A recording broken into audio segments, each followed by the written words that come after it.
안녕하세요. 삶의 지혜입니다. 살다 보면 참 미스터리한 일이 있습니다.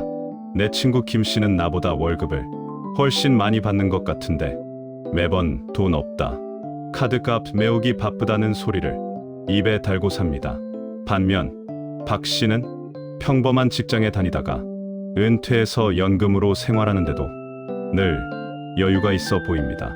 급한 일이 생겨도 당황하지 않고 남에게 아쉬운 소리 하지 않을 만큼의 단단한 통장을 가지고 있지요. 도대체 무엇이 이런 차이를 만드는 걸까요? 우리는 흔히 많이 벌면 돈이 모일 것이라고 착각합니다. 하지만 인생을 조금 살아보신 40대, 50대 분들은 아실 겁니다.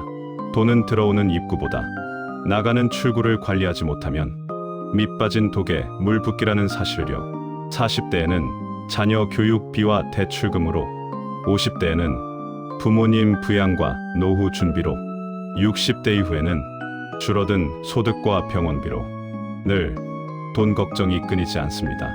이럴 때일수록 중요한 건 큰 한 방이 아니라 내 삶을 지탱해주는 작은 습관들입니다. 오늘은 이상하게 돈이 잘 모이는 사람들에게서 발견되는 눈에 보이지 않는 습관의 공식 4가지를 이야기하려 합니다. 이것은 재테크 기술이라기보다 삶을 대하는 태도에 가깝습니다. 오늘 영상을 통해 내 통장에 구멍을 내고 있는 것이 무엇인지, 그리고 앞으로 어떻게 메워야 할지 그 지혜를 얻어 가시길 바랍니다. 돈이 잘 모이는 사람들의 첫 번째 습관, 바로 돈의 출입을 늘 기록한다는 것입니다. 너무 뻔한 이야기라고 생각하시나요? 하지만 주변을 둘러보세요.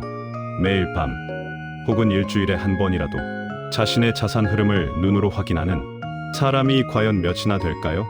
대부분은 월급이 들어오면 왔구나 하고, 카드 값이 빠져나가면 나갔구나 하며 스쳐 지나갑니다. 돈이 새는 가장 큰 이유는 돈의 흐름을 모르기 때문입니다. 돈이 모이지 않는 사람들은 소비를 감정으로 합니다. 오늘은 기분이 좋아서, 오늘은 우울해서, 세일하니까 싸서 돈을 씁니다. 하지만 돈이 모이는 사람들은 소비를 데이터로 관리합니다. 그들은 알고 있습니다. 기록하지 않으면 돈은 발이 달린 듯 도망간다는 사실을요. 거창하게 복식부기를 하라는 게 아닙니다. 하루 딱 5분, 오늘 내가 어디에 돈을 썼는지 적어보는 행위. 이것은 돈을 감시하는 게 아니라 내 돈에게 관심을 주는 일입니다. 식물을 키울 때도 매일 들여다보고 물을 주는 정성이 필요하듯 돈도 주인의 관심을 먹고 자랍니다. 아, 내가 이번 달에는 식비가 좀 과했구나. 쓸데없는 커피값이 너무 많이 나갔네. 이렇게 눈으로 확인하는 순간 뇌는 스스로 제동을 걸기 시작합니다. 기록은 돈을 통제하는 힘을 줍니다. 내 지갑의 주인이 카드 회사가 아니라 바로 나 자신이 되는 첫걸음. 그것은 바로 기록입니다. 두 번째 습관은 작은 돈을 가볍게 여기지 않는다는 것입니다. 에이, 겨우 1,000원인데 뭐, 커피 한 잔 값인데 어때? 우리는 살면서 이런 말을 참 자주 합니다. 특히 사회생활을 오래 하고 지위가 올라갈수록 몇천 원, 몇만 원 정도는 대수롭지 않게 여기는 경향이 생깁니다. 이것을 푼돈이라고 부르며 무시하기도 하죠. 하지만 돈이 모이는 사람들은 이 작은 돈을 대하는 태도가 남다릅니다. 그들은 1,000원 한 장도 함부로 대하지 않습니다. 그렇다고 그들이 구두쇠라는 말이 아닙니다. 쓸 때는 쓰고 아낄 때는 확실히 아낀다는 뜻입니다. 통장에 구멍을 내는 것은 거창한 명품 쇼핑이 아닙니다. 매일 습관적으로 마시는 커피, 무심코 결제한 구독 서비스, 귀찮아서 타는 택시비 같은 자잘한 누수들이 모여 댐을 무너뜨립니다. 이들은 절약이 아니라 의도적인 소비를 합니다. 가치가 없다고 판단되면 10원도 쓰지 않고, 가치가 있다고 판단되면 큰 돈도 기꺼이 지불합니다. 작은 돈을 존중하는 태도가 결국 큰 돈을 부릅니다. 돈도 인격이 있어서 자기를 소중히 대하는 사람 곁에 머물고 싶어 한다고 합니다. 작은 돈을 하찮게 여기는 사람에게 큰 돈이 찾아올리 만무합니다. 지금 주머니 속에 굴러다니는 동전 하나, 통장에 찍힌 이자 몇십 원을 소중히 여기십시오. 그 태도가 여러분의 부를 지키는 파수꾼이 될 것입니다. 세 번째, 아주 중요한 습관입니다. 바로 돈 쓸 때의 감정을 항상 점검한다는 것입니다. 40대, 50대가 되면 삶의 무게가 참 무겁습니다. 직장에서는 치이고, 가정에서는 책임감에 짓눌립니다. 마음이 헛헛하고 외로울 때 우리는 무언가를 사는 행위로 그 구멍을 메우려 합니다. 스트레스 받아서 매운 음식을 시키고, 고생한 나에게 보상을 준다며 비싼 옷을 사고, 허무함을 달래려 술을 마십니다. 이것을 요즘 말로 감정 비용이라고 하더군요. 돈이 모이지 않는 사람은 기분파입니다. 기분이 저기압일 때 지갑이 열립니다. 반면 돈이 모이는 사람은 지갑을 열기 전에 스스로에게 질문을 던집니다. 이게 정말 지금 나에게 필요한 물건인가? 아니면 지금 내 허한 마음을 달래려고 사는 건가? 그들은 감정이 아니라 필요를 기준으로 소비합니다. 물건으로 마음을 채울 수 없다는 것을 인생의 지혜로 이미 깨달았기 때문입니다.